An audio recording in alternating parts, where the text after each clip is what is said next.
rise if possible and join me in the pledge of allegiance. Pledge allegiance to the flag. I think. And to the republic which stands one nation under God, indivisible, with liberty and justice for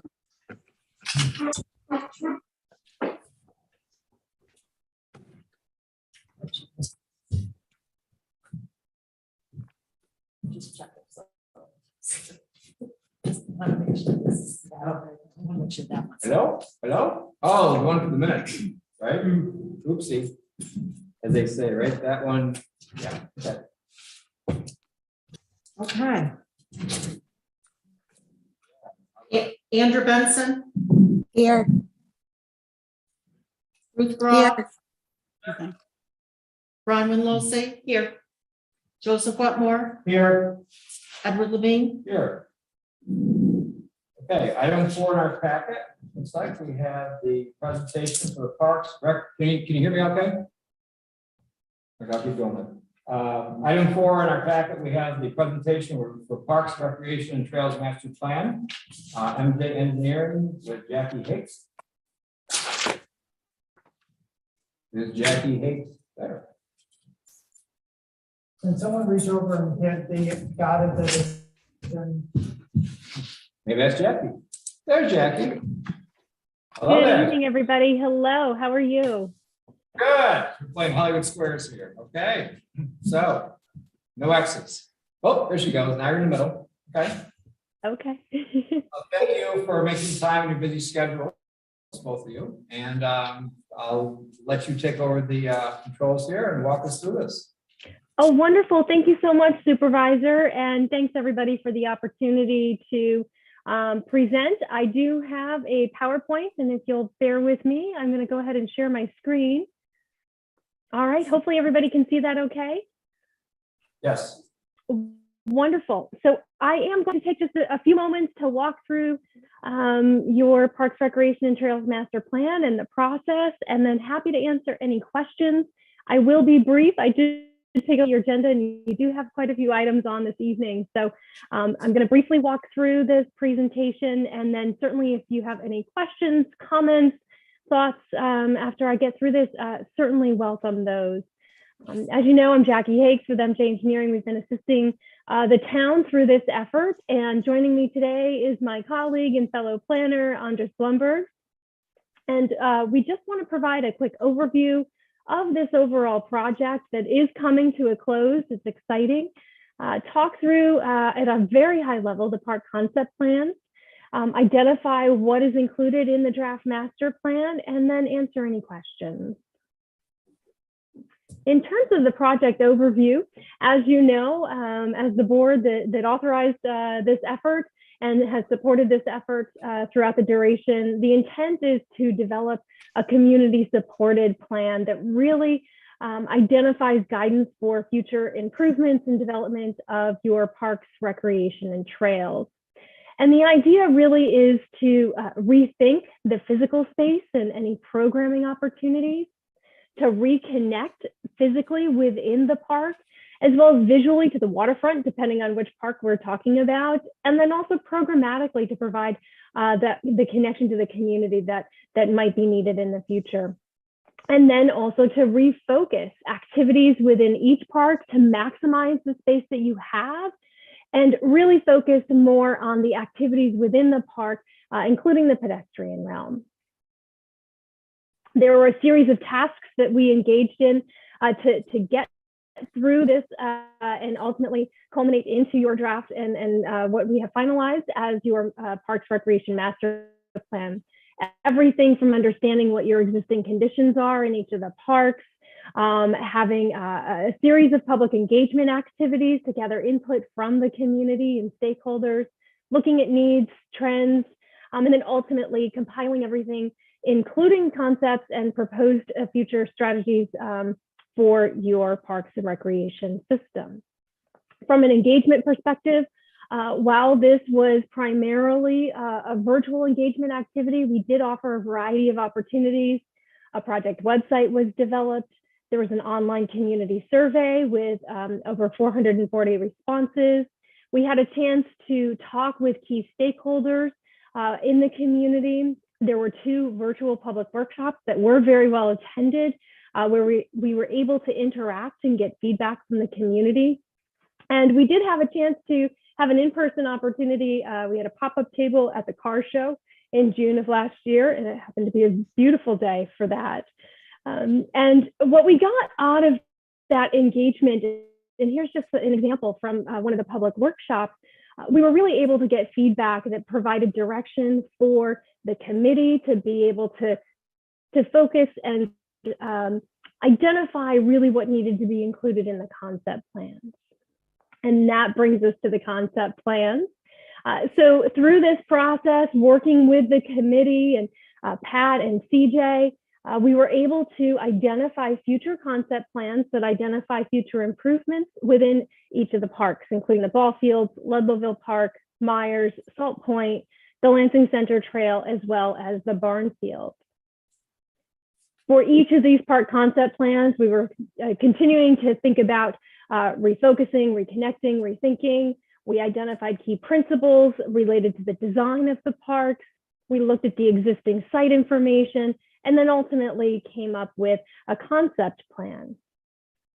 I'm not going to go into detail about the concept plans. I could probably spend the entire evening going through that. So I'm sure, and I do know that some of the town board members have participated in, including the supervisor and the committee discussions. So hopefully you're familiar with these, but I'm just going to walk through some of the key design principles for each of these, and certainly welcome any comments and welcome and encourage you to be able to take a look at the designs in detail. But let's start with the ball fields.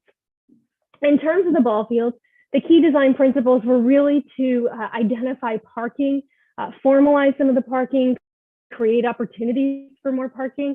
Having been there on a Saturday, a beautiful day when all of the fields were being utilized, it very quickly became obvious the challenge with regard to parking. And so the concept is focused on identifying additional parking, improving pedestrian circulation throughout the site, and also outside of the site, connecting to other areas in the community. So here's what that looks like. And you can see that there are pedestrian paths throughout and additional parking areas. For Ludlowville Park, the design principles were really, again, focused on parking, but a little bit of a different perspective, adding some additional parking, but not too much, because the intent here was to really maintain the quiet character, recognizing this is more of a neighborhood park versus a destination park, such as the ball fields. Looking at restrooms and creating safer access to the falls, which is a pretty incredible resource. And I bet they are flowing right now, I will say. And so here's what we have with regard to Ludlowville Park. And the focus really was on this side of the creek, but recognizing there might be opportunities in the future on the other side of the creek if access could be safely identified. From Myers Park perspective, this, as you could expect, certainly had a lot more complex and a lot more recommended improvements and changes to be made in the future as your flagship park. So from a design principles, looking at parking, adding additional parking for both vehicles as well as boat trailers, looking at the pedestrian circulation within the park, really capitalizing on the fact that you have this direct access to the lake, beautiful views, and really shifting the focus of the lake front from parking cars and that type of use to really allowing people to be able to come and be closer to the park and experience that. Looking at improving restrooms and other amenities, and really creating more defined spaces of different uses throughout the park, recognizing that there are so many different users of this park. Here's some of the, here's the concept plan. There's a lot going on here, but really the parking is concentrated in this area here, and there are additional spaces created. There's some more defined and additional areas for RV parking, really utilizing what was that vehicular main route, turning that into a creating more opportunities again for that waterfront viewing and access, just overall doing some improvements to some of the existing facilities. Here's some examples of some of the amenities, recognizing that in fact, by moving some of the parking further away from the pavilions, it might be more inconvenient. So introducing things to create more convenience, such as pavilion carts, so that folks can load them up with all of their picnic items and take advantage of the pavilion. Salt Point, the design principles here were really to maintain that current character and looking to improve lake access and viewing points at key points along the waterfront, having a more defined parking area.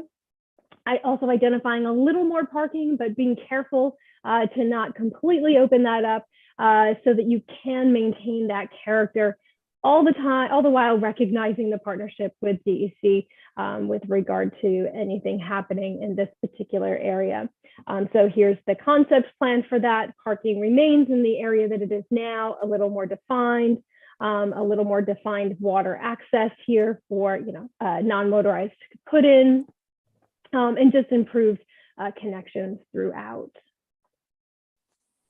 The Lansing Center Trail, the key design principles here were very straightforward, honestly. More formalized parking area, perhaps introducing restrooms here, and really taking advantage of the resource itself, adding interpretive signage, helping people to understand what the environment is that they're walking through and the habitat that they are experiencing there and what the benefits are of that. And so most of the improvements were focused here along the trailhead area, but also looking in the future at additional connections within the town. And the barn fields, from a design perspective here, again, parking, you might be sensing a theme, formalizing the parking a little bit more, the addition of restrooms, thinking about pedestrian safety and opportunities to use this as flex space for a variety of uses.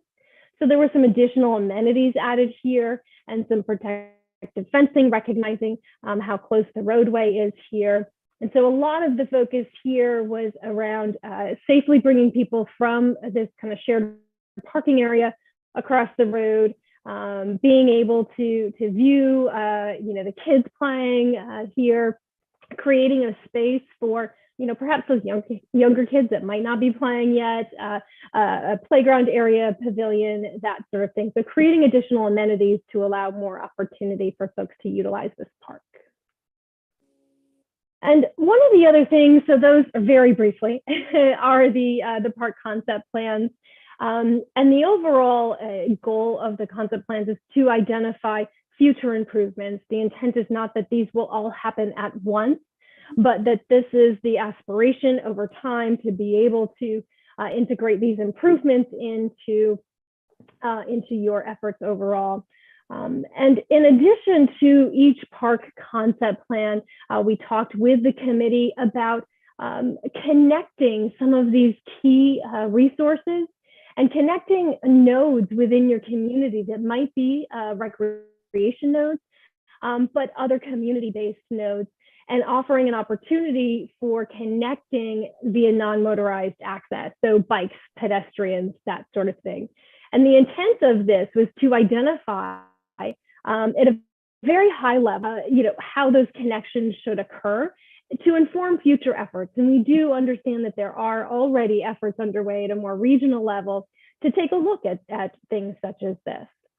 And so from a Lansing Connected standpoint, the key nodes identified in working with the committee, and you can see them on this connections map on the screen, are Myers Park and Salt Point, Lansing Schools, the town center, various residential neighborhoods to the south, the village of Lansing, and then Lakeview, Village Solars, and Whispering Pines, other neighborhoods. And so those are identified by the key numbers on the map there.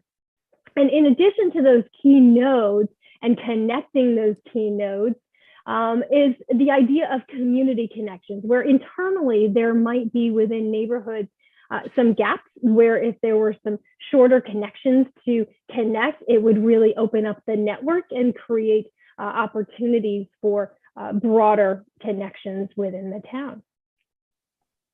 So all of this, all of these concept plans, all of the existing conditions information, all of what we learned from the community are compiled in your draft master plan, which we have been working to finalize. And I believe the final version we did provide with some refinements to Pat and CJ. I think that we've gotten all of the refinements done for that, but it really was a consensus-driven effort. And it does, we hope, create that roadmap for the town to think about that balance of facilities and the amenities and the programs needed to support your community moving forward over the next 5-10 years. And the intent is that this can be used as a resource for the town as you're thinking about investments in your parks and trails and recreation system over the next few years. And also to be utilized to seek additional funding and to be leveraging for partnerships. And so your master plan includes 6 key sections. So there's an executive summary. There is an introduction that explains the process. There's a section that talks about the benefit and the needs for parks, recreation, trails, and ties it back to the state comprehensive outdoor recreation plan. There's regional context, recognizing that there are so many numerous recreational opportunities within the region that you are located in. And so understanding that, and then understanding the role that the Lansing Park system plays within that context. Section 5 is really about your parks, trail, and recreation system today. So those are your existing conditions. And so we provided an understanding of that as part of the master plan. And then section 6 really talks about your park system tomorrow. What are those concepts? What are those anticipated improvements and enhancements to your system overall moving forward? And in that, it also includes cost estimates for some of those key improvements and enhancements to allow you to have this resource in hand to seek additional funding. And then the master plan does include a set of appendices, which is all of the supporting documentation and information that you need to be able to make decisions moving forward. So that's what we have. I tried to be as brief as I could, but like I said, there's a lot of information here and a lot of really great things we could go into. If you do have any questions, I am happy to help answer them. So first of all, CJ and Pat, you worked very hard on this also. Do you have any comments? I'll start with CJ first, pertaining to this body of work.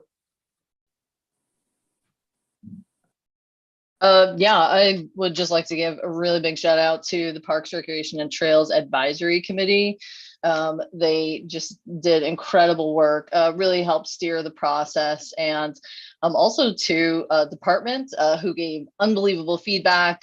Owen, Jenna, and Pat really helped steer the project as well. And also to the public. To get that many survey responses was pretty incredible, and we were really proud of that turnout. And yeah, in fact, this work made it possible to get the funding for Myers Park that would not have been possible without this project. So just want to be clear that we have a lot to thank MJ's team for.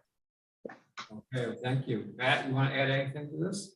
Yeah, just the same thank yous to MJ, Jackie, and Andrews. Obviously did a great job for us. And then the committee just dealing with it through COVID and taking the time to actually work on all this, and the public engagements I thought were great. It really worked out as best as we could through a difficult time. So I'm very pleased with it. Okay. We'll open up to see if any of the board members have questions. Andra, do you have any questions or comments you'd like to chime in? Just that I think it's a remarkable report, and the way you laid it out, I could sort of easily understand it. So thank you very much. Okay, Brown. This isn't directly to the presentation, but more what are the next steps within the town? How it's been through the committee, what are the next steps for approval, and how does it move forward from here? So CJ, you want to walk us through this? Yeah, so we're going to be making the final edits to the plan. I imagine there'll be a few more to make, just copy edits and such. And then, of course, any feedback that we receive from committee members or town board members, we'll circulate that, and we'll circulate it also to some stakeholders.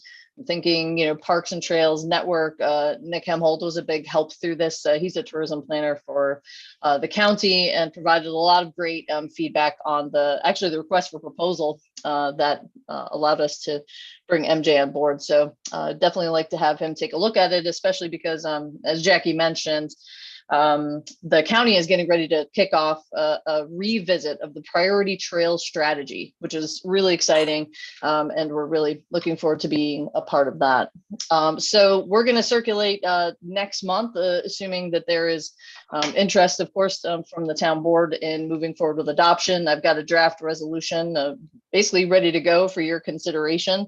And once that's adopted, we start implementing some of the goals. I know the town board has been interested in implementing fees for parks and recreation related to new development.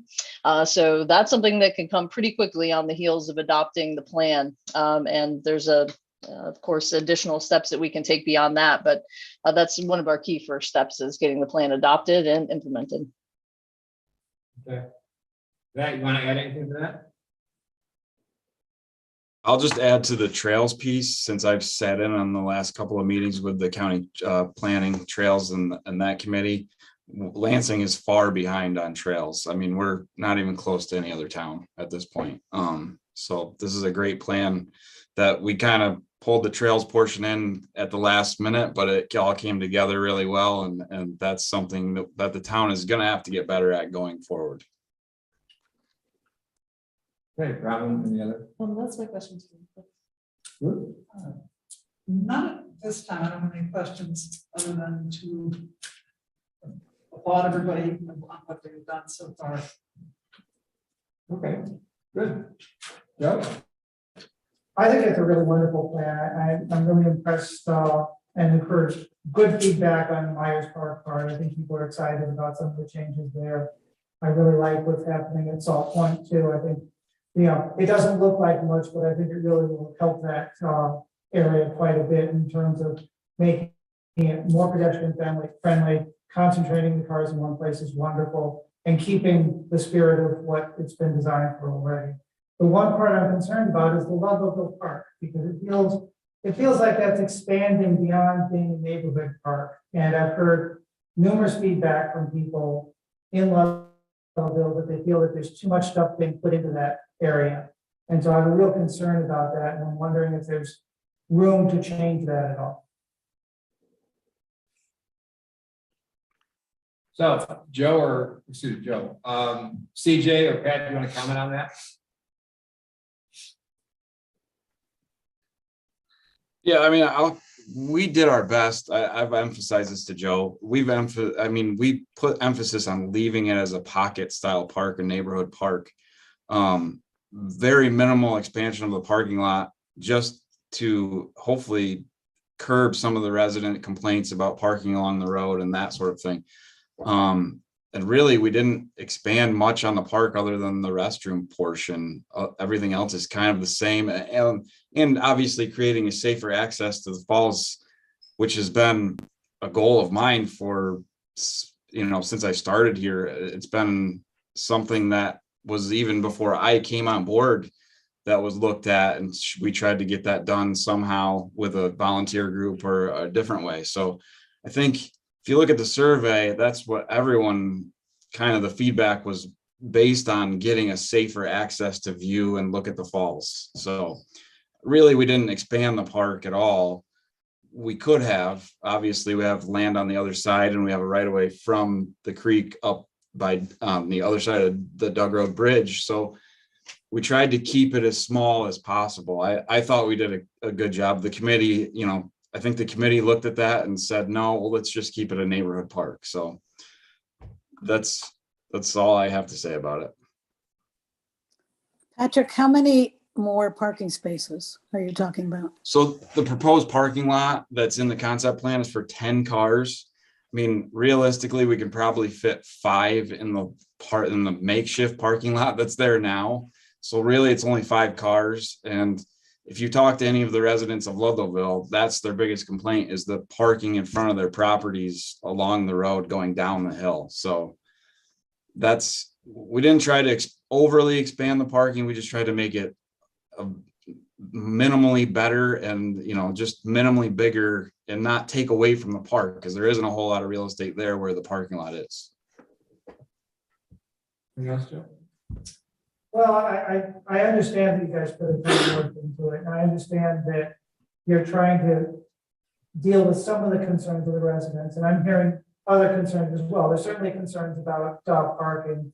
There's, parking up and down the road during the fisherman opening season, during any really warm day in the summer. There's parking up and down the roads. And I think there's ways of dealing with some of that would be more effective than adding more spaces. I'm afraid that as you add more spaces, you add more cars, but you don't take them off the street, you just add more cars. And that's been the experience I've seen in other towns and other places, that adding parking doesn't stop people from coming, it just makes it easier for more people to come. And I hear that complaint from the residents, and I think that the residents have got 2 different directions that they're trying to go. They're trying to cut down on the parking, but they're also trying to keep it really a neighborhood park. And I'm worried that this is going to draw more people in from the outer parts of Lansing and make it less of a neighborhood park. And that's the concerns I'm hearing from residents as well. And so I'm wondering if there's ways that we can talk about this and work this and massage it so that it fits both. Okay. During these, shall I say, peak times, there is another parking lot farther down for Doug Road. Do you know if that is even being utilized? Because I know that the nature is you want to get as close as you can to the park. And I'm not saying this is a magic bullet, but we have 2 parking areas, I believe, outside of that immediate area. One of them is at the bottom of Snake Road, right? That people have utilized. And part of that could be education to say you can't park here, these are 2 parking spots to do that. The other one, I'm just curious if they are utilized at all, or do people just simply park there?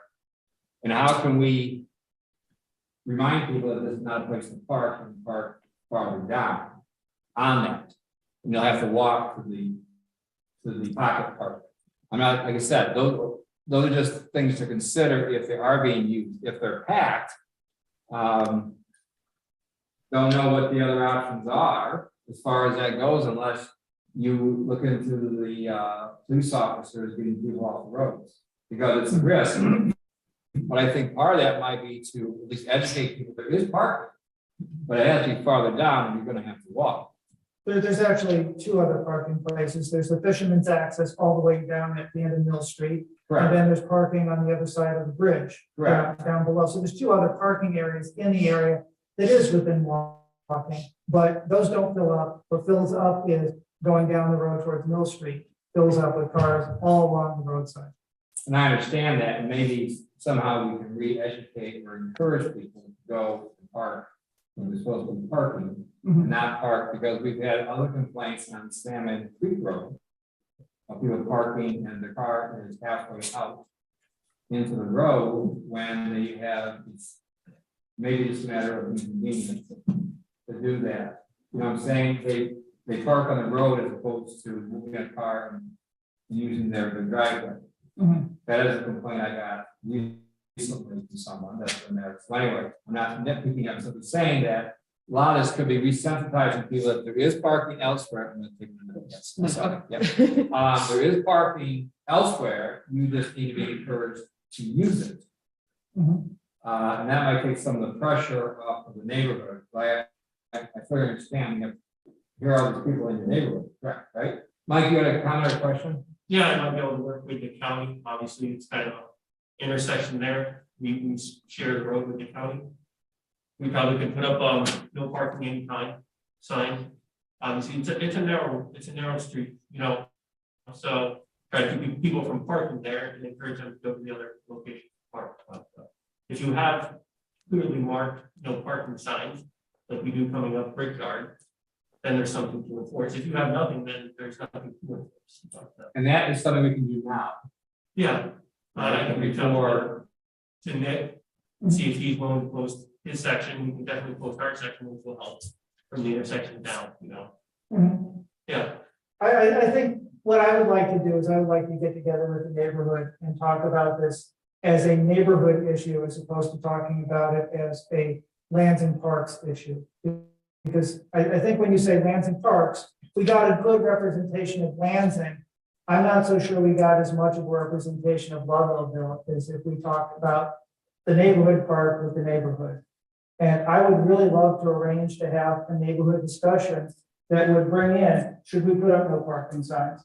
And if so, how far down the road should they go? Would they interfere with other things that are happening in the community? I don't want to just do it and discover that Ludlowville doesn't want them all the way down this road. They only want them down that road or, whatever. So I really want to create a neighborhood discussion on this park and on these problems and there are numerous problems, not just the parking. And get that discussion going so that we can bring that community together and really want the changes that we're going to be talking about. Because right now I'm feeling there's a division in that community. And I don't feel comfortable putting together a master plan for their park if the community is divided about how we should go forward. So you want to, if I hear you correctly, you want to get some feedback first from the residents before we move forward with any interaction with the county? Yeah, I want to find out from the residents, because I don't want to put up no parking signs and have people say, wait, that's not what we want. I know there's a parking issue, and I know they don't want some parking, but I don't know exactly where they would say that has to stop. Because you got an issue at the end of Dove Road in which there's not a lot of access across, and some bigger vehicles may have to park on this side of Dove Road's bridge because they don't want to go across it. And so I don't want to get in the middle of that without talking to the people there. I think it's really important before we go in and fix something, we make sure that the people there like the fix that we're proposing. well, yeah, you could obviously get into an issue with, obviously. I've worked in the town 20 years, been down there, my friends grew up there. People park on the street when they stop to visit, they don't want to get jammed up with that. Honestly, in my mind, it's just in front of the park. If that's the issue people have down there, that's where it would be, but obviously talking to people down there is great, I think. So we have an initial conversation about that, and it seems like we have at least a few steps to go forward. Do you have any other questions pertaining to the plan right now or comments? Well, I would want to have that discussion with the residents before I can move forward on that part of the plan. I understand that. Okay. Any other comments or questions about the other part? No, the other parts I really like, and I'm So- really pleased. This isn't written in stone. Mhm. This is still a concept, and we'll see moving forward what the input is. Any final comments, either from Mike or Pat or CJ before we? Just two things I'm gonna add. A, this is only a concept plan. It's not written in stone. We got off topic here a little bit, but it's just a concept plan for one. Two, that park does belong to all of the taxpayers of Lansing. That's all I'm gonna say. Okay. Well, thank you. Thank you for that brief, concise, and very informative presentation. Perhaps you could give me some lessons how to make it so quick and so fast. You have a seminar, Jackie. I'd like to sign up for the webinar on that. Okay. Well, thank you, Supervisor, and thank you, town board members. This truly was a pleasure, and it's always bittersweet when a project like this comes to a close, but exciting to see the implementation is already starting to happen in Myers Park. A giant thank you to Pat and CJ. It's been a pleasure to work with and the committee throughout this effort. So thanks for your patience, and we thoroughly enjoyed working with you, and we can't wait to come back and see what improvements and enhancements have been made to the park. Well, thank you so much. Okay, stay well, both of you. Okay. Thank you. Take care. Thank you so Bye-bye. much. Thank you. So, moving on. Topic 5, privilege of the floor. Does anyone sign up for privilege of the floor that's in person? I see no one. CJ, do you have anybody in the waiting room? Nope. Okay, let's move Over here. on. Number 6, department reports. Let's see. Such new packet. Let's see if I can follow all this. Oh my goodness gracious. In our packet, we have the library report. We have the youth service. Andrea, is there a fundraiser coming up soon for Yes. the youth service? Yeah. They're going to try to pull off a spaghetti supper. We haven't done it in 2 years. And I don't know if we have a meeting tomorrow night, which I hope I can hobble to, maybe not. Anyway, they want to try a drive-through. And Catholic Charities over a year ago had a fundraiser at our church and did exactly that. It was a drive-through. It was a little bit easier because it was lasagna instead of spaghetti. But we'll have to see if this will work. But they may decide, since things are opening up, that they'll actually have people in the hall eating. I don't know. We'll decide that tomorrow night. But it is, it's on the 27th. Just a sec. I'm going to check my calendar. It's this month. It's April 29th. It's the 29th. Okay. So it'd be great if everybody could support it. It is their biggest fundraiser, and it also gets the kids very involved and teaches them really good interaction with other people, as they say, customer service skills. So we'll see. We're hoping it goes well. Is it from 5 to 7? My memory serves me right. I think that's right. Nice to know That's that. what it says in the report. That's what it says in upcoming events. I saw those wonderful signs. It's nice to know my memory hasn't totally went away. So that's all good. Thank you. Thank you. Yep. There's nothing from Mike Stigler, I think, this month, right? Correct. Okay. I think he's kind of busy. Yeah, I would say so. I would say so. Parker Rec report. Pat is back in the. I am in the boardroom. You are in the board. And you've been a little busy. I have also, haven't you? Just a little bit. We've done a few things. I don't need that. No. Glad to come to the meeting tonight and see baseball and softball outside. Finally, we got that kicked off. Marina wall project. Obviously, you all know the complications we've had there. It's been a frustrating last few weeks of that, but the wall itself is completed, other than the installation of the lights, and then we'll have to put the walkway back that goes out to the lighthouse, obviously, and just do some minor landscaping out there. But very happy that that's near completion. Good job. Anybody have any questions or comments for Pat? Go ahead. I just noticed in here it's saying that some of the equipment that was ordered in November may not be delivered until September, which is sort of sorry. Yeah. How is that going to affect you guys other than Well, cause complications? yeah, I mean, it's gonna push us back for the sale of some of our equipment that we would Okay. normally use for revenue to, offset that cost. But Got it. that's about it. I mean, we're not gonna sell anything until we can. So that's all. Okay. Any other questions or comments for? Just to say that I hear wonderful things about the Parks and Recreation Department all the time. It's all over the place. I mean, it affects everybody in different ways, but it pretty much affects everybody in Lansing in a positive way. I appreciate that. But like I said in the other presentation, the trails portion, I've kind of had my eyes open to a lot of that stuff by going to some of these meetings that CJ's dropped in my lap, so to speak. But it is very eye-opening that we are very behind on trails compared to every other town around us. I was actually shocked, really. I mean, we're not even close to anybody else. The driving trails are wonderful. I want them here in Lansing as Yeah. well, and I want to connect to those driving trails so that we can, walk. Yeah, I think that was the best part of the master plan, was trying to get, those connections done. And it did kind of come in at the last hour for the trails portion of that, but we did get it done.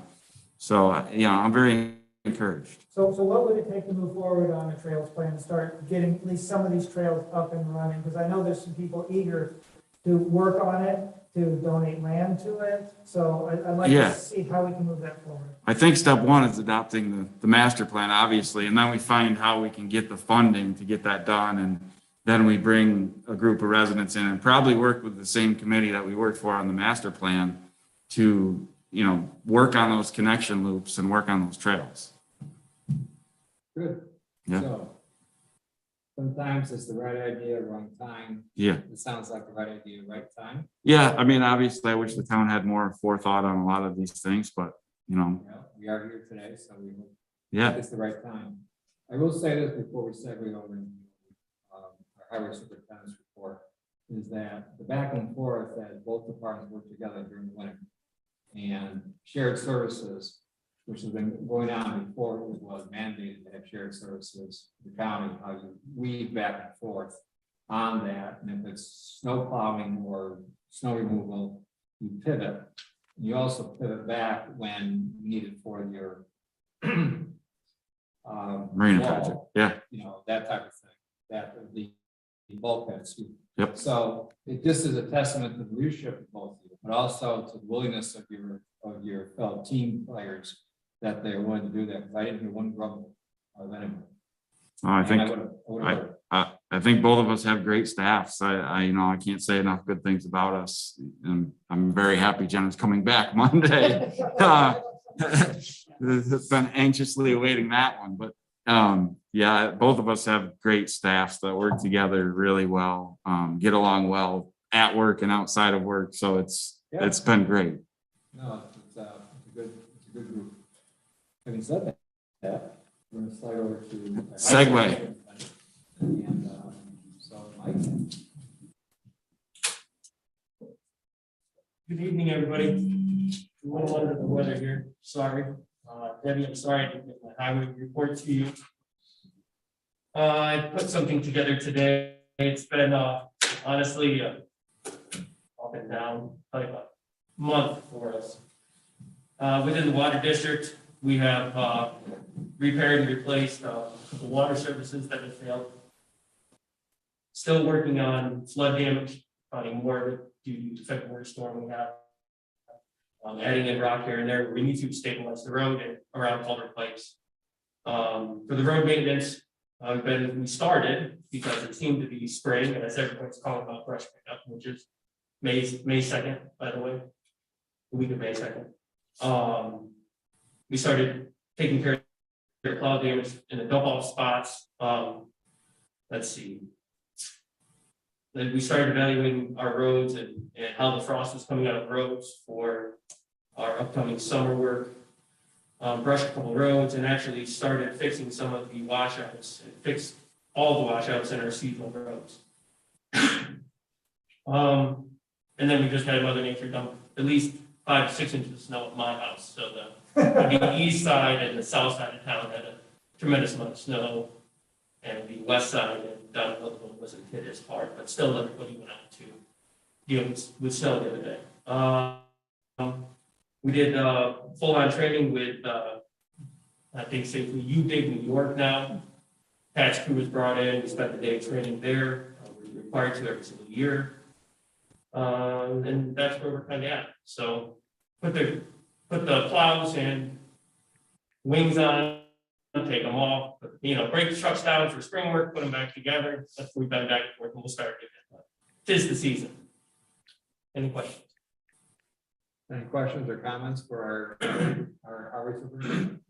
Is it harder when it only snows on one side of the town? That's time the plow gets used. You have to shift gears. You think that you can call in 2 trucks and deal with a certain part of the town and everything else will be okay. And then as the snow intensifies, you quickly adjust, So, Keeping you on your toes. absolutely. But the roads look beautiful when I drove in. Any other comments or questions for Mike? I probably should know this, I apologize, I don't, is the full-time mechanic back yet? Yes, he is. He's not at 100%, but he's turning wrenches and you know, our part-time mechanic is guy crawling around. Well, to your credit, you had that, the vision said we need more than just one full-time mechanic we're evolving.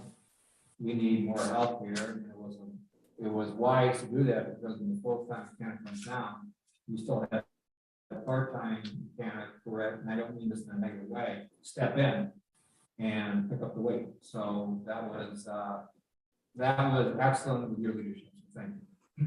Thank you. Okay. If there's nothing else, go ahead. Yeah, can I kind of jotted stuff down. I just sent a few more.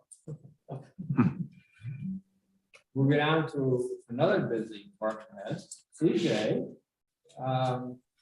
It's CJ time, so it's time for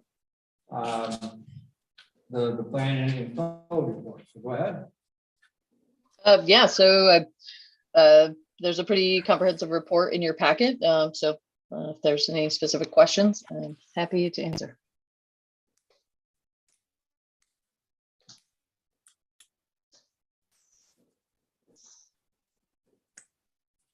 Any questions, comments for our the planning department? I have a question. I saw it, you're starting up the ag committee again? Trying, I've been trying. We've been trying to sometime to get it going. And I'm hoping to have a meeting with them sometime soon, within the next few weeks. I know that it's not a great season to get this rolling again, but I had, tried contacting, the prior chair and getting that going during the pandemic, and just was unsuccessful at that. So with the RA and ag zoning district update moving along, I just want to make sure, of course, that ag committee is included and has eyes on that. So yeah. It's a very good idea, because I don't know if everybody understands what's going on and how important it is to realize that in our section of the town that is mostly agriculture, that's where all the new businesses, we'll call them, are being built. And I think a lot of people don't realize it. So it would be really good if we could get a committee going. Thank you. Yeah, of course. Okay, thank you, Andrea. Any other comments or questions for CJ? Okay, thank you. I would just say the only other thing I'd add would be Conservation Advisory Council did recommend a consultant for their open space index and conservation plan. The consultant they recommended was not able to get a draft contract together by the time for this meeting, but I do anticipate that on the agenda for next month, as well as anticipate a resolution for the hazard mitigation grant program, which Mikey could add to this as well, but we've been working with Angel Heineckel at Tompkins County Soil and Water Conservation District to put in funding for the Salmon Creek Stream Bank Stabilization Project. As you may recall, we put in for WQIP water quality improvement funds, and they were not awarded. My understanding is that there were just a ton of applicants because, we had that lull or, that gap in funding during the pandemic. And then of course, everyone came roaring back with grant applications, but Department of County Planning and Homeland Security have recommended that municipalities go for this hazard mitigation grant funding. So next month, anticipate seeing essentially that project essentially is the same as it is, come back, but applying under a different program. The state has been really helpful with helping us get that grant application together. And we anticipate submitting that in late May. So you'll see that soon. Good. And that's like a $600,000 project. We'd be expected to do 25% match, most of which would be in equipment and in kind. And Mikey can give, of course, more details on the project, but we're doing our best to win that money. So. Okay. Thank you, CJ. There's no engineer's report, I don't believe. We do have town clerk report, Yes, not to be left out. it's in the packet. It is in the packet. If anyone has any questions. Talks about. Debbie, how does it happen? Debbie, how does it happen that there were too many? I read it wrong. We have to give some money to the county? I think I read it right. That has nothing to do with this, with my report. Oh, okay, sorry, sorry. I can explain. Read it someplace. Right, you mean the $10,000? Yeah, yeah, The 10,000 that has to go back to the fire or back to the county? yeah, There that was, one. There was a clerical error made way back when I had taxes. I forgot about fire department. Sorry about that. right, when the taxes were calculated, there was a clerical error made. So we collected $10,000 too much for the fire district. So that's going to be paid back to the county and be held until next tax season, and then that will be credited out to each person's tax bill, and it might reduce that line for 35 cents or something. Yeah, yeah, that's right. 15 That cents. didn't have anything to do with my stuff. But yeah, that's Thank what you. it is. Yeah. Okay. So that takes care of that report. Now up to the consent agenda. I actually have a question about the consent agenda because we were given a addendum in our packet tonight saying that the numbers are going to be changed because of the unemployment insurance for the first quarter. So I'm not sure what we're approving, whether it's this revised. I can explain all that also. Let's have that discussion now. As we jump right into it, we have a lot of energy tonight, a lot of energy. So now that you're all warmed up, Mrs. Munson, take it away. Okay, so the numbers that are in the packet are slightly incorrect on the consolidated abstract. Mhm. This was discovered after 4 o'clock tonight. And I think I put kind of that page with a footnote on it. What happened, it has to do with the unemployment insurance, which is for the first quarter of 2022, which has to be paid by April 30th. And it affects the 3 funds, the general fund, the highway fund, and the Lansing water districts. And so the total amount being paid to unemployment insurance is $11,357.41, which none of that is included in the numbers on the sheet. So a little bit of it would be included in all 3 of those. Correct. And that's what we're actually voting on tonight. Correct. When I actually do the minutes, these numbers up here will be corrected to be the correct things, but there was no way. There's a problem with Williamson, which is the software. They were gone for the day. There's no way to figure out at that point. How much goes to each one? Right, so the total, if you total all this up, which I didn't total, so I don't know, but you need to add another $11,357.41 to this, and that's what the whole. And it would go on those 3. Okay, that's what I wanted to know is what I was voting on. Yeah, I mean, and it's gonna, you have to pay the unemployment insurance, obviously. And Yeah. It will be paid. Mary Ellen is on top of this. She's getting a hold of Williamson, and this will be all fixed tomorrow. I understand. Thank you. So to Mary Ellen's credit, right? And it does credit also, you found this, so it sounds like your baptism is coming along quite well. Bookkeeper's area, right? And good for you. It Good is. for you. It is. And sometimes these things happen, but what I respect is that when there is an error found, there's an immediate action to correct it. And it was straightforward and it was forthright. So thank you both for doing that. Yep, no problem. And just to be clear, it wasn't an error in getting the state paid. That's set to go. It was an error letting you guys know it's going to be paid and to get it in this agenda. You're on a sharp learning curve and you haven't had a nosebleed yet. So that's all Yes. good. Baptism by fire, it's fine. So that would leave us to the consent agenda. So Mrs. Munson, you have the helm. Okay. Walk us through it. Okay, so usually different people will read the titles of each motion or agenda, and then at the end, which in this packet is on page 52, we'll have a first and a second, and I'll do a roll call vote. And I did not fill in the motion and resolution numbers because at the rate we seem to change things.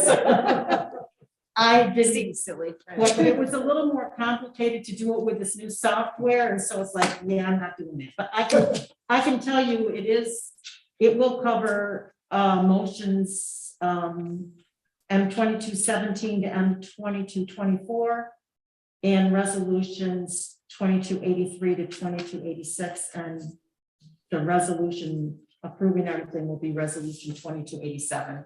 It'll all be put in the minutes. Okay, there's no more substantive changes. I believe we'll start reading off the motions. Is that correct, Mrs. Yes, Wilson? that's correct. So there's 12 of them, so golly gee. Well, I got 4 willing participants here, 3 each. So Andre, you want to do the first 3, A, B, and C? Please. Okay. Motion authorizing supervisor to sign Lansing Youth Commission Program Agreement for 2022 with Cornell Cooperative Extension. B, motion authorizing Lansing Town Clerk to execute agreement with New York State Office of State Comptroller and Office of Temporary and Disability Assistance for Low-Income Household Water Assistance Program. C, motion authorizing $25,000 of the ARPA funds to be used for the Bulkhead Marina Wall project in Myers Park. Okay, Brown, you please do D, E, and F. Sure. D, motion authorizing the Director of Planning to prepare comments upon the Climate Action Council draft scoping plan and submit comments to NYSERDA by June 10th, 2022. E, motion authorizing the Town of Lansing Supervisor to sign Insero and Company CPAs LLP engagement letter. F, motion authorizing a transfer of $10,000 to the county due to an overcollection of fire district taxes. Okay, thank you. So Ruth, would you please do G, H, and I? G, motion authorizing issuance of a request for proposal for Myers Park project architectural engineering design services. H, motion scheduling a public hearing on charter cable franchise renewal. And J, I'm sorry. Resolution appointing bookkeeper and hiring information aid for supervisor's office. Okay, Joe, please do, if you would, J, K, and L. Okay, J, resolution authorizing supervisor to execute independent contractor agreement for Charmin Rumden. K, resolution amending organizational resolution 22-57 for the year 2022 code enforcement. And L, resolution approving audit and budget modification and supervisor's report. And with that, I will move the consent agenda. Is there a second? Second. I'll second it. Okay, so we second it. Ms. Hudson? Andrew Benson, Yes. Ruth Graf, Yes. Brian Losi, aye. Joseph Wetmore, Yes. Edward Levine. Yes. So that moves us to. That's interesting. No, there's no other resolutions. Shall we savor this moment? A moment of silence. Oh my goodness. I think Debbie called this a regular town board meeting, so. Yeah. This is the template for the future. Wow. Well, I have to tell you, with this new software and everything, I saw the size of the packet and I was like, I'm on page what? And I was terrified, but yeah. It's really, I know, I thought the same thing myself, but really, instead of having this, it's all put together now. I'm Oh, not sure it's great. really printing a lot more pages. It's just kind of Yeah. combined the whole thing. Yep. So, having said that, let's go on to the board member report. Andre, you're up. Do you have any reports? I know you've been recovering as fast as you can, and hopefully it'll continue to be quick. Yeah, I guess my biggest report is I've been incapacitated. I'm sorry, I had a knee replacement. And I'll probably have to lay low for another month. But whenever I could, I did try to go to some meetings. I didn't make the CAC meeting. But everything's going along really well with the library, with the Lansing Youth Services. And as CJ knows, with the CAC, so that's about all. I will have to leave the meeting soon because I can't be in one position for a very long time. But I Okay, might well, come back. I might come back. Yeah. all right, thank you. Ruth? I'm continuing to work on the capital plan, the template for that. We did have a meeting with the capital improvement committee this morning, and I think it was received very well. CJ went through an overview of the capital improvement plan. And we have a template. I will be sending out the template to each of the department heads to have them put in their wish list of projects. And we're gonna, it's the template's gonna be a living document. We have some things to tweak on it, but I think it had a good reception this morning. Good, thank you. Robin? Sorry, finishing the note. So the broadband committee met to review the charter renewal possibilities, and we're gonna meet again in May with the lawyer and discuss that. The part that's useful for everybody here to know is that the public hearing we just approved of is specific to people's experience with the past performance of the cable company. That particular hearing, and there will be other steps in renewing this agreement with them, but this particular hearing pertains to past experience.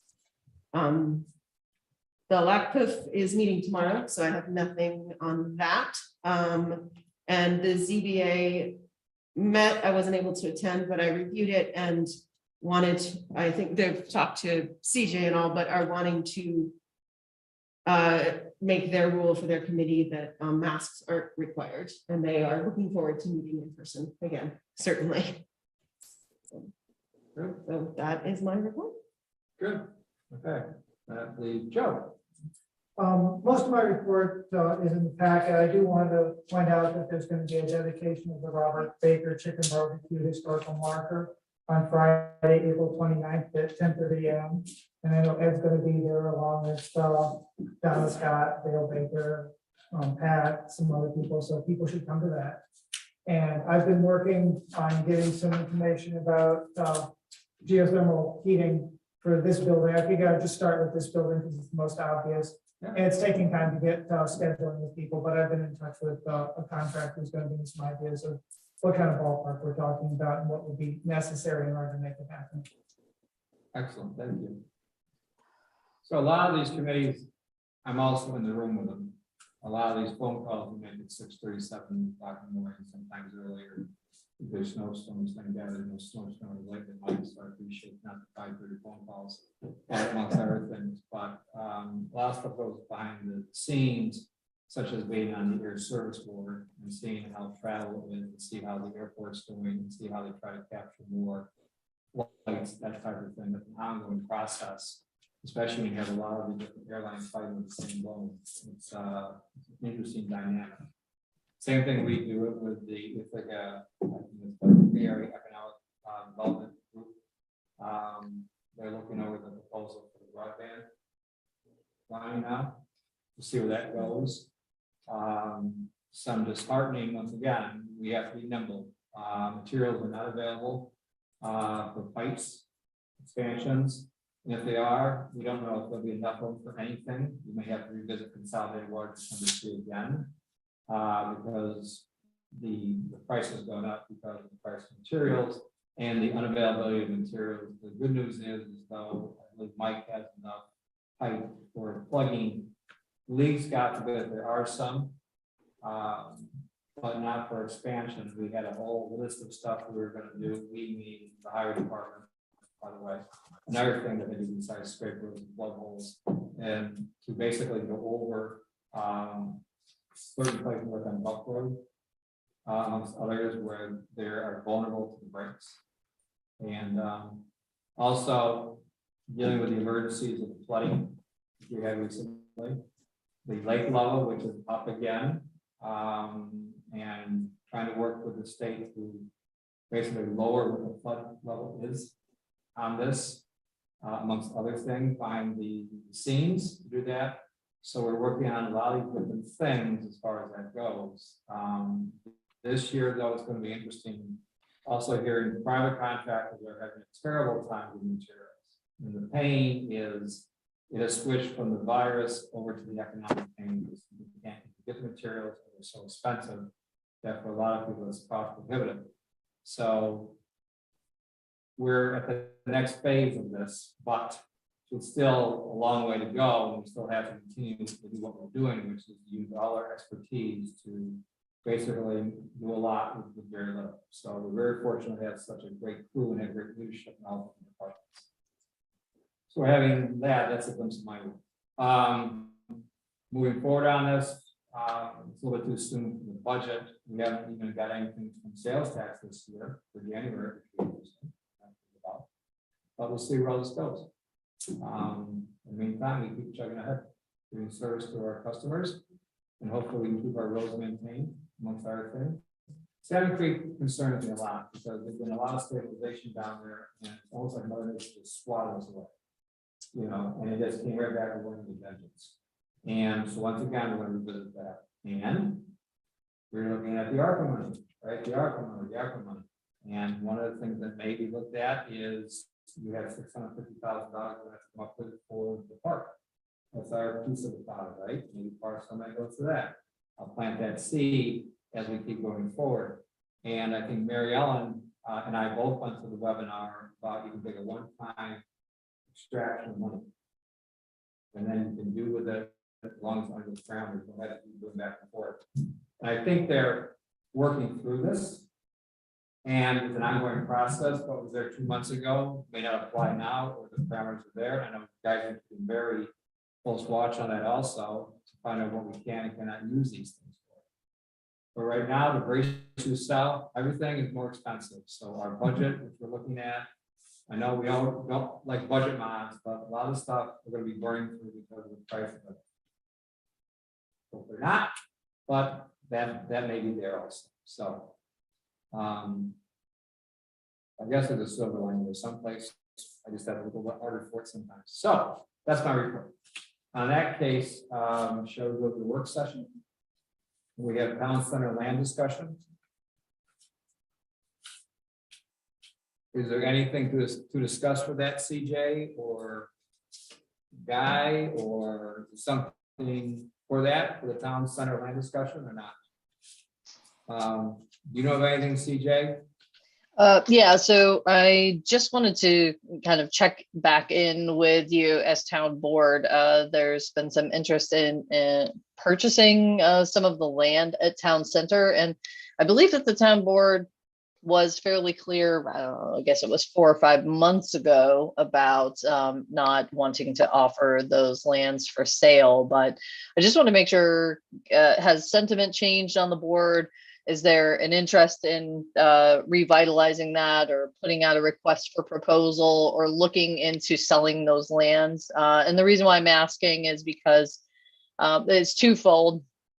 The town, as you know, did undertake a stormwater area study for all of town parcel lands, and also underwent a transportation impact assessment for that area as well.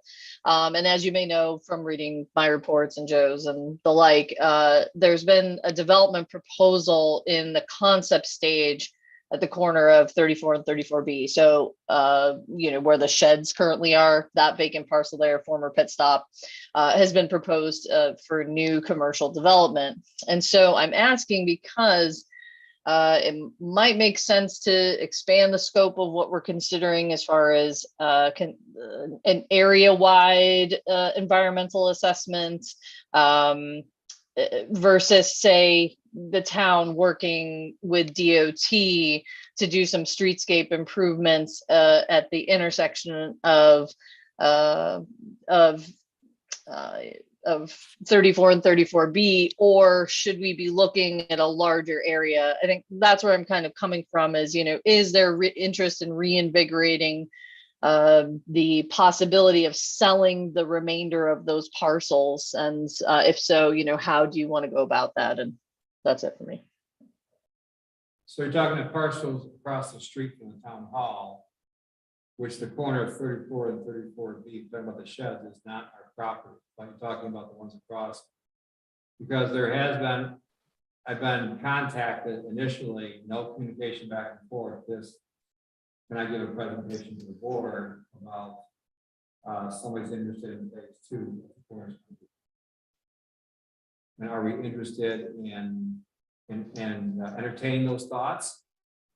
Are we interested in entertaining an RFP for that? Or is this nothing for right now and we'll get back to you when we are going to? Or how do you want to approach this? Because our town center committee has been dissolved because of lack of basic activity.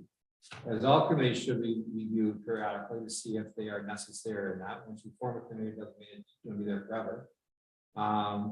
Or is it something that you want to have them come in and do a presentation and see what their product is? And I open it up to the board and what you want to do. Or maybe they send us a proposal first and we look it over first and see if it interests us in that. I mean, Andrea, are you still with us? Could you explain exactly what sometimes I can't hear. Now I understand why Joe always said when he was on remote or on Zoom. Sometimes I can't hear it.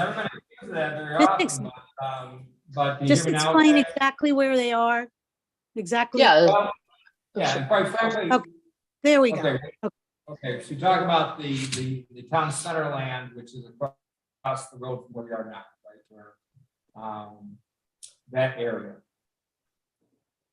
And there's been some interest in a second proposal for a cornerstone. And things seem to have died for a while as far as the interest goes, and now seem to be renewed. And having said that, since we don't have a town center committee anymore, I simply want to get the pulse of the town board to say, you want to at least have them send out a proposal to look at first. And if it interests us, do you want them to come in and present it? Or do you want to do a RFP and let everybody who's interested send something out and pick what you think is for the best interest of the town and either move forward or not? So I'm throwing it out to the whole board to see what their feel is on this. I guess where I'm at is I would like to do it the other way around, which is the town sit down and say, here's how we want to plan out the town center. This is the land that we're interested in selling off. This is the land that we want to keep as recreational land. This is how we want to develop the area, and then do an RFP. And I think if we do it the other way around, we let the developers decide how it develops, and I want the town to decide it. Well, we've done it to a certain extent, but that was many years ago. So there's no reason why we can't revisit this, because at one time there was a squiggly road with a big circle at one time up there. It looked like a lollipop stairway. And what it was back then, it's like, okay, and at one time it was packed into Teslas, it was a whole bunch of ball fields and golf courses. So this thing can be reviewed periodically if you want to review this to see, first of all, what the needs of the town are. And if you find out what the needs of the town are, and then from there, I mean, my personal opinion, if I had a magic wand, I'd love to have a nursing home. I'd love to have people be able to stay here, that have lived here, grew up here, and want to stay.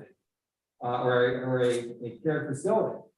And those are, anyways, so those are things that we can discuss, but I think I don't want to have another committee, but on the other hand, we need some feedback as far as what do we want over at the town center area for the good of the town. And if nothing checks those boxes, then we move forward with nothing and say, okay, have a nice day. So I don't know how the procedure goes with this since we're on this town center committee. CJ, since you're our master planner, do you have any input on this? Well, I guess that's where I was trying to get a better understanding of I was saying recently, the first town center committee was established almost 30 years ago to study this area. I think the first was in like March of 1999. Does that sound right? Maybe even before that. And so, I guess what I want to be mindful of going forward is if there is interest in examining the town center area as a whole, and I do mean even beyond just the town-held town center lands, but the totality of what we would see as the town center, then I'd recommend that we zoom out a little further, even to the extent of that map that I just recently showed. And of course, my Adobe Acrobat has decided that this is the time it's done. So hold on just a second while I bring that back up. Okay, so I'll talk while you're looking. So anyways, Need tabs. some of this might be where the town center area is. It might be also where the IDA is. Like the industrial development area. If you want to incentivize people to come into this area with the services you want here, it may be that also. They may actually coincide with each other. You want to draw certain things into that area. Guy made some comments, if you'd like. Yes, go ahead. I was going to call you guys. I haven't heard you all night because I haven't asked. So feel free. I can't read that far away. Go ahead. Well, there is a town center matter that we would probably need to discuss in executive session due to its impact on a contract. But I'll just read my note verbatim that I posted, and I'll skip the pithy comment at the end about raising my hand and not getting anywhere. So my comment is to clarify, I disagree that the town center committee was merely dissolved. The town center committee voted to dissolve as it was determined that the town center land was a critical capital asset and should fall within the purview of the capital investment committee. That's what I recall from when the town center committee voted to dissolve, that there was a plan to have a number of committees that were doing overlapping work in capital planning to go into the capital planning or capital investment committee. So I don't think it was dissolved and erased. I think its tasks were handed off to another committee for capital planning, since the roads, the stormwater, and the sale of that capital asset are all capital issues. Just clarifying, because it creates a perception that the committee didn't care or abandoned its mission. And I personally don't believe that's true, but you all can have whatever recollection on that you think is appropriate. I just want to state that this land is kind of critical in terms of development, because this is the only land in which we can make anything a requirement, because we own it. Whereas everywhere else, we're negotiating, we're trying to work around, here, we have 100% control of what happens to it. And it's a not large enough piece that it really will determine how this whole area develops. And so I think we want to be very careful in planning how we use our piece to leverage what else we want to have happen in the area. So having said that, perhaps we pivot and put this under the charge of the capital improvement committee as the advisory board to come up with some advice for the town board to mull over and see where we go from there. As long as you're not, I'm okay with that. You're on that committee too, so I guess you're gonna get a few more forms for us to fill out. Probably. There we go. Okay. I'm comfortable with that direction if the board's comfortable with that direction. To move forward on this, because like I said, we've had some good ideas. I'd like to see what you see in that scope of work also. Well, and Only one guy have me out of the time. right? I was going to add to that. I think that using the knowledge of the capital improvement committee is a really great way to do it. And I just want to be sure that we also emphasize what Joe was saying about this particular parcel of land, that it can really shape a lot. And so I feel like moving forward with this needs to end up looking something more like the parks proposal that says like, this is what we want to do moving forward. When it comes down to it. So we can come up with a 2022 vision, Exactly. because dynamics change. And what was there, which may have been a golf course way back when, but I recall you telling me they didn't want to pay 50,000 feasibility study first back then, that was maybe 100 nowadays. Does you remember, you recall that conversation? Were you here then? I was here. I actually think it was only 30, to be honest with you, but yeah, that's Well, where it this ended. Sounds like one of those fishing stories with the fish. So maybe it's the same situation. But anyway, having said that, but at the time, the deed restriction, at the time, it was 106,000, I think it cost us 284 to get the deed restriction lifted, with guys' hard work at it. But at that time, it was only limited to recreation. That's why I think going to the golf course concept as opposed to something else. So now we'll see where this goes. So exciting times for the CIC. I have multiple design concepts if you would like to see them for golf courses and golf fields and others.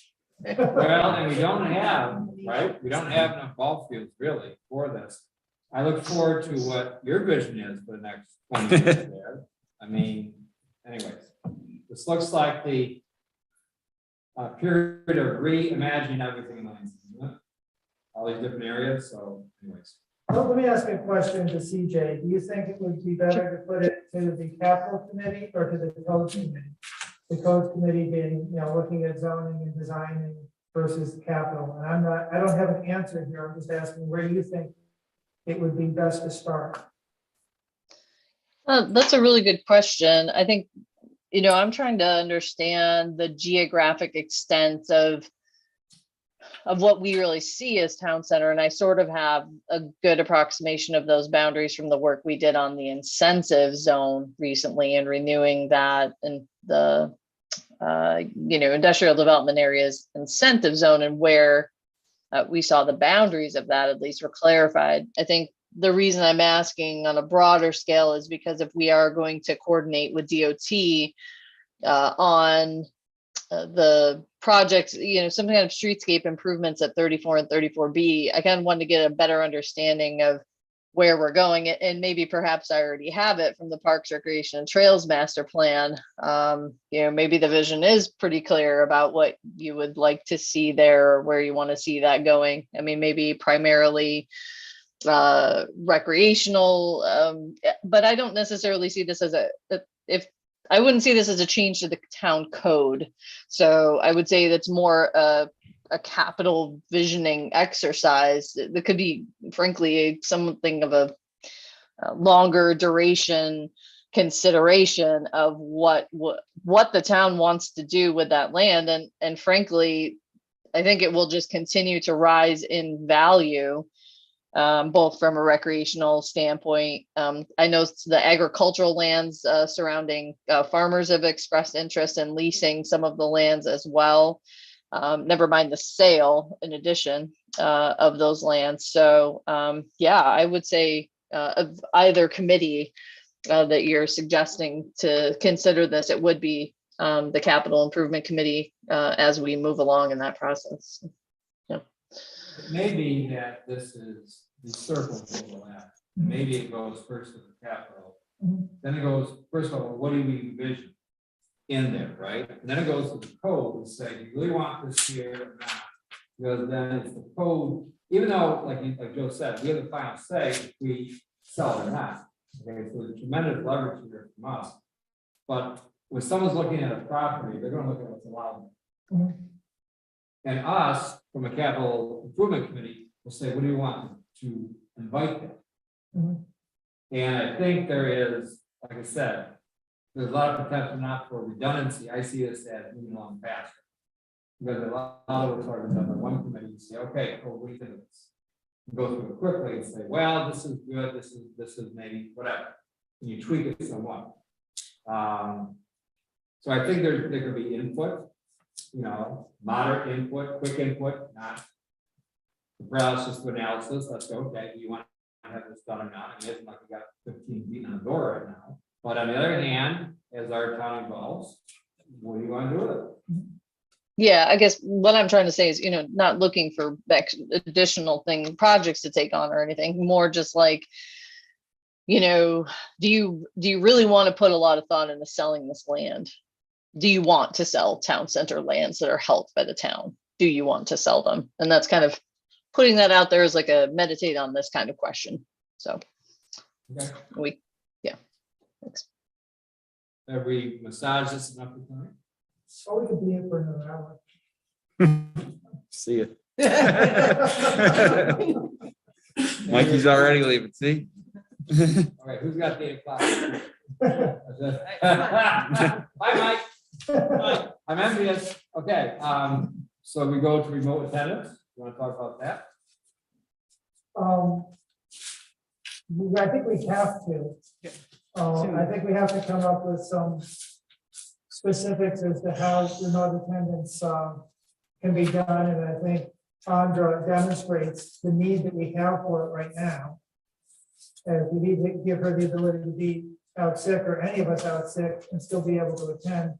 I don't remember off the top of my head what the possibilities are, what our attitude is for saying why someone can be in remote attendance, and I certainly would like Guy's help in understanding what parameters we can choose from. Yeah, there's a sheet here also. Yeah, I think it was kind of vague as to what the choices were. Welcome to our world. Right? That's why I'm hoping Guy will at least give us plenty of words to add into the vagueness. Okay, Guy, we're rallying now. Now it's going to be mostly you. So, Well, your thoughts, please, on this? well, basically, you have two choices. Okay. One is whether you want to make a townwide policy that covers the town board and all of your board agencies, committees, subcommittees, et cetera, or whether you want to make a rule for the town board and allow each other board to sort of adopt their own policies. It gets squirrely, but fact of the matter is it's not a wish list, and it's not a grocery list. The statute itself specifically defines the type of emergency circumstances, for lack of a better term, that you can address in this type of situation. And it's not really all that ambiguous in terms of what they're trying to describe. So in the guidance that's out there, what it basically says is that each public body that wishes to allow for remote attendance by its members at locations that do not allow for in-person physical attendance by the public is required to adopt a local law or resolution authorizing such remote attendance, and must establish written procedures that set forth what they determine to be, quote, extraordinary circumstances, end quote. The law itself includes a non-exhaustive list of examples, including disability, illness, caregiving responsibility, or any other significant or unexpected factor or event which precludes the member's physical attendance at such meeting. So you basically have to come up with a basic list, and obviously it's going to be a working document, because I'm not necessarily sure you can foresee everything that might qualify. With all that said, as you are aware, if you've read the information that I've sent, there is supposed to be more guidance and even some regulations and other information coming out on this as to what exactly it means and how to do it, because it literally popped up out of the blue in a budget resolution and not actually a standalone law had been pursued by NICOM, Association of Towns, Committee on Open Governments, and various groups for something like a decade. So there's not really a lot to this. It's just a policy and procedure that you would put in place that needs to be drafted in the form of a local law. So obviously broken bones, disability, caring for someone who is in the family that doesn't have any alternative, those types of things are easy. I don't know how much farther beyond that you can go, because the rule only really deals with exigent emergencies. It's not just like, well, not to make fun, but a broken leg clearly would qualify and a hangnail clearly would not. So I'm not sure how much leeway there is to really, sort of hash out a million variations on the theme. I would get the good guidance, because as of right now, this isn't an issue until May at the earliest, because the executive order is still in place. All right. So there's a specific provision in this law that says when a local or state emergency is declared under the executive law, then you don't have to go through these special hoops. And the governor did extend Executive Law 11 through May 15. And most people are again expecting, given the whatever the variant of the month is, I forget what they call it, but they're expecting that it'll be extended into June. But be that as it may, I would say just have somebody start pulling together what resources are out there and just draft it. And then at least when you get to the point where you're discussing what it is that is appropriate for the town and its boards and committees, you're actually discussing a document and not a plan on how to create a plan.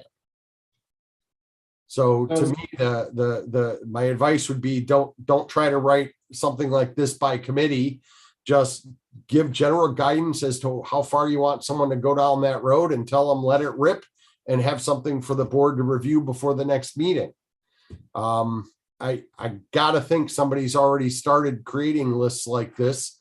Association of Towns has, it may have been NICOM though, has indicated that they're going to do a training and give some samples and pull some stuff together on this. Committee on Open Government has indicated it's going to do some training, and there might even be some regulations coming to explain what qualifies as an emergency. That's the direction I would recommend, is that you just appoint someone to gather the information and create a draft and then start working on something concrete. So I'm looking at this and it says, do they have to comply with the new video conferencing requirements? They say not through June 8th for us to get our exclusions in place. But if we're going, this also has, don't you also have to set a public hearing for this? If you're going to adopt a local law, yes, you will need a public hearing. So if we set the public hearing in May, we'll be beyond that come June. Is that problematic or not? Well, it would be problematic to set a public hearing on a law that doesn't exist. Yes. If you're, you mean, are you planning on setting the public hearing in May to be heard in June? Yes. Okay, I thought you were saying you wanted to set a public hearing for May, so you could probably adopt it. No, I'm saying that if we, so the next meeting in May, we set the public hearing, it would be after June 8th. That's correct, unless you want to set the public hearing for the May, at the point in time at which a draft that the board is happy with for the May board meeting. Well, so much. I know that's a tight timetable, but had the various towns, city, public authorities, counties, villages been aware that this was going to just suddenly show up in a budget bill, I think they could have planned better. If all we have to, let's assume the executive order is extended in May, as most are expecting, that would carry you till June 15th and get you to your June meeting. If it's not extended in May, then you have 1 week where you might have an issue. And you could still proceed under the old video conferencing rules and trust that the general public has the courtesy not to knock on someone's door when they're sick or caring for someone in their family and say, I'd like to attend in your living room. I think some of those old rules are silly and outdated, but I also think that overreacting to some of them doesn't give the public enough credit. The public generally recognizes that if someone's attending at home because of an illness or something like that, I know it's theoretically possible someone could knock on the door and attend at that private residence, but it just doesn't happen. At least so far as I've observed, the people that live in this county and the surrounding counties seem to have a modicum of courtesy, and they know that town hall is probably a better place to attend. But, theoretically, it's possible that it could happen and you might have a week where you'd be at risk. Or we would have to have a quorum at least for our June meeting. Or as I had to counsel on another board during a period of time where they were concerned about it breaking and there was an extreme sensitivity within a particular household due to immune suppression medications. And I won't go into details. I simply advise the town board member, if in fact someone shows up at your door, advise that you're immediately quitting the meeting, go back in and advise that you have to leave the meeting, and therefore the meeting would proceed with only 4 members instead of 5. Yeah.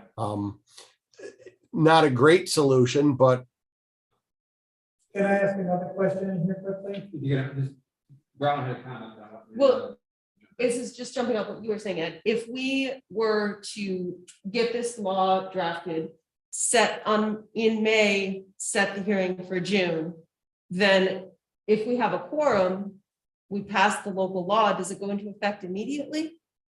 it can, yes. There is a provision in the municipal home rule law that requires filing. And some people have interpreted it as the law is not valid until it's filed with the Secretary of State. I would disagree with that, and so have pretty much all of the courts in the state, and that is that the filing of the law is a ministerial act. There are exceptions, i.e. filing your opting out with NYSERDA, et cetera, that. But generally speaking, it's perfectly permissible to have a law take immediate effect. So I think where you're going is, if the board immediately adopted that law as the first thing on its agenda item, then whoever may have been at risk can just plug in right then and there. Exactly, Yeah. and that would be the worst case scenario that we put ourselves in, where 3 people have to show up in June, we approve, and then we can move forward. Yeah, I mean, assuming you keep the law pretty simple and policy oriented, and don't get into 26 subparagraphs. All right, Joe, you had a comment, a question, and I'll jump in after. So, Brian, I'm gonna ask my exact question. so I lost my. You have to say more. So I'm thinking moving forward on this, who we delegate for that. I don't want to dump more on Mary Ellen, but maybe Guy is the one to do it. Sounds like but is that G you saying? What are we charades here? So maybe Yes. Guy is the one to do this, Guy, if you would be so kind to do this, considering you monitor all the executive orders amongst other things, or to perhaps give us some guidance on this ahead of our next meeting. Is the board okay with this recommendation? I'm fine. I would also volunteer, Guy, if you want some board member to bounce ideas off of, I'd be willing to be that board member. Or just throw out an email back and forth and have a discussion. Sure, whatever is easier.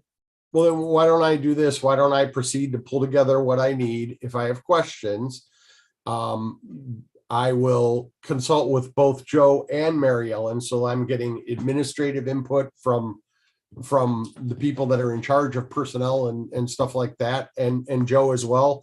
I might even suggest, since the town clerk is the one that's going to have to handle all the notices, that maybe, I copy Deb as well. And that way we've got a full range of input. So when it comes to the board, you at least have some confidence that it's been observed by a number of people, and then you have maybe less time in Q&A and more time on getting into a final form ready for adoption. And if you have that, not to put you under more gun pressure here, but if you can get this draft to us sooner than later, so we can at least look at it and comment on it from a board perspective, so that the final product will be ready for adoption in June, or at least we'll set the public hearing in May. So there is some time for that, probably 60 days, 60, whatever it is.